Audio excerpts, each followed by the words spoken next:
Let's play a game. You guess who used to work at the Gap? Kanye West. Guess who used to sell hot dogs at the mall? Eva Mendes. I heard President Andrew Johnson was a tailor, George Washington was a surveyor, Herbert Hoover was an engineer, Theodore Roosevelt was a rancher, and President Jimmy Carter was a peanut farmer. Hugh Jackman, who plays Wolverine, was a clown. But look who's laughing now. You know what I noticed about successful people? Successful people take a course of action which coincides with their belief or passion.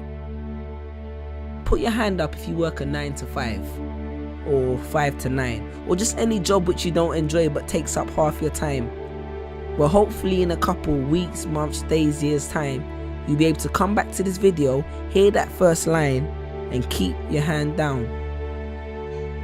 Because how many times have you visualized taking a pen from the manager's desk, or the one the cashier keeps behind the till, the one your supervisor places it strategically in their hair, or the one the security guard keeps behind his ear for extra intimidation, and writing your resignation? Because there's nothing wrong with making an honest living, but be honest, are you honestly living? With this menial job which allows you just to stay afloat, yes, a job, a job, which leaves you just over broke every single month. Living your life just for the weekend, living life just on the weekend, because the other 5 days belong to your manager.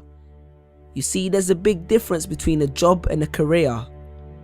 Because in a career, no matter how many hours you work, you do it because it's satisfactory. But in a job, you do it for a salary. Because you're stuck in the rat race. And you know, being stuck in the rat race is one of the biggest of traps, because as a matter of fact, even if you win the rat race, you're still just a rat. See, I understand the need to have a job temporarily, but pursue a career eventually. Because in my job, I used to sell at least 200 shoes a day, and none of that was ever reflected in my pay. One of my colleagues once made the company $5,000 in 1 month, and you know what he got?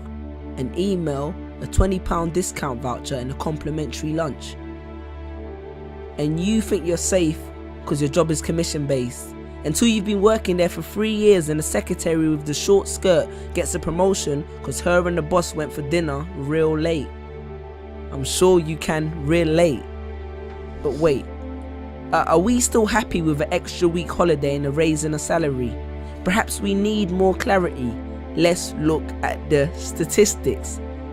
Because the Industrial Revolution was beneficial technologically, but it coerced a lot of people into factories for ridiculous salaries to benefit their families, and that shaped people's mentalities exponentially, and essentially it became the norm to work for someone else by the turn of the century. And I could have regurgitated facts and figures to support this, but I choose not to boast. Plus that would give them nothing to write about in the Huffington Post. Now in 3 years I've had 6 jobs, and that made me think that long term I could never be happy working one of these jobs. And I used to have a rich uncle called Steve, and they say that apple don't fall far from the tree, so maybe subconsciously I was trying to get one of Steve's jobs. I understand more than anyone that a job allows you to pay the bills, make ends meet and survive. But that's exactly what it is, surviving, not living. I hope you're aware of the difference. It's like when you hear but don't listen. Because you can hear good advice, but if you don't heed it, it does no benefit to your system. The same way only knowledge with application is wisdom. I hope you're creating the distinction. Sean Corey Carter said it best. 9 to 5 is how you survive, and I'm not trying to survive. So he strived hard for his dream, and look where it took him. So bear that in mind next time you drive past that arena in Brooklyn. But then again, survival is the only trait that every human being has in common. And do not take this as a reason to quit your job, go back home and stare at a computer screen, because a government check plus idleness does not equal success. Success will not fall in your lap. In my family we have a saying. It says, if you really want to grow trees, pray for rain but don't neglect to water your seeds. Chase your dreams. Because I wrote this on the back of a pay slip on the late shift, the grave shift of slave ship for makeshift wages. Google the term corporate sharecropping and you understand what I'm talking about.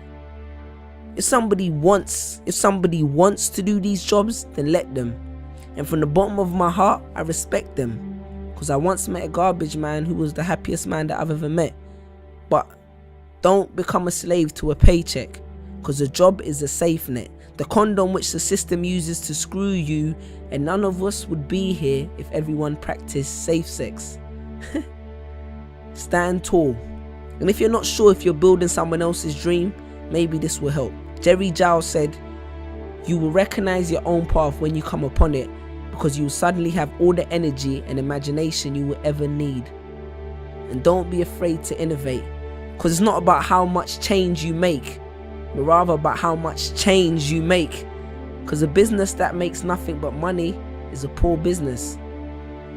So you decide what your life is worth, your passion or your paycheck.